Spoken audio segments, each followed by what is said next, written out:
friends, I am indeed grateful to the organizers for affording me this opportunity to address you on the subject of planning in India. Ever since developmental activities began within the framework of a broad national policy, steps have been taken to enlist the cooperation of voluntary agencies and academic bodies to assist in the preparation of the policies and programs to achieve the best possible results. Your institute is also rendering its service to the Planning Commission in this regard by conducting research programs. Hence, I wish to share with you some of my thoughts on planning. At one time, to talk of planning was a fashion in the country. Now it has become a passion with our countrymen. It was fully realized that the only way by which we could develop our limited economic resources and reconstruct our national life on a more equitable basis would be on the basis of a well laid and clearly worked out economic and social plan. The total outlay of successive plans has been growing at a fast rate. It was both necessary and inevitable in view of the tremendous efforts that are called upon to improve the standard of living of the people in the country. During the last two decades or so, we have come across many gaps and obstacles that stood in the way of our achieving the desired goals. In the process of implementation of many policies and programs, we have, as far as possible, tried to rectify the shortcomings which came to our notice. But in spite of it, we cannot claim that we have established a sound system for planning in India. This is not a criticism of the government or of the planning commission, for when once we solve a set of problems, new ones emerge. The fact nevertheless remains that we are not able to achieve the targets in different directions or able to raise enough resources to execute the plans. But to brush aside the achievements of the country and to say that we have not achieved anything would be unjustified. Many of the measures taken to promote a self-generating economy have no doubt yielded substantial results.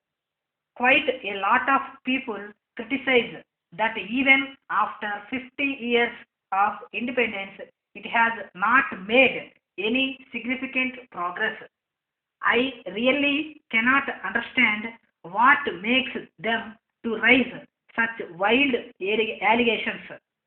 Maybe the progress may not be as much as we would have liked to achieve, but still we have made definite progress in many directions. The one test by which we can know whether we have made any progress or not is by observing the facilities that are available to the common man. Once upon a time, epidemics used to take a heavy toll of life. Today, we have successfully controlled them through many education programs. We have become self-sufficient in the matter of food and clothing. We find that we have rich natural resources in different parts of the country and explorations have given promising results. India is progressing towards the establishment of a welfare state, the establishment of community projects, the nationalization of banks and the gradual process of absorption of the private sector into the public sector industries should lead the country towards the socialist pattern of society. Another matter I would like to refer is that most of the plans that prepared in different states are nothing more than putting together all the schemes of the various departments without actually going through them and without assigning priorities. So much so, we often fail to achieve the targets.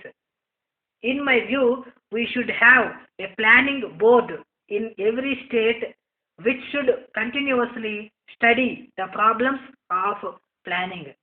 Such a board should have expert scientists, technicians, engineers, and economists.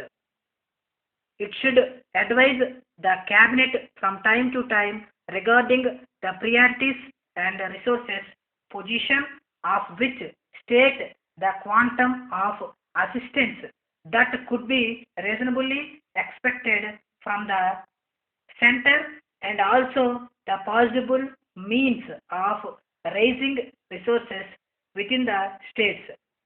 Let us understand the significance of hard labor and pledge ourselves to strive for the attainment of a socialist state. I thank for the honor that you have given. Dear sirs, we have received your letter of the fifth enclosing statement of our account and at the same time informing us that unless a settlement is made by the end of this month, you will be compelled to place the matter in the hands of your legal representative for the recovery of the sum due.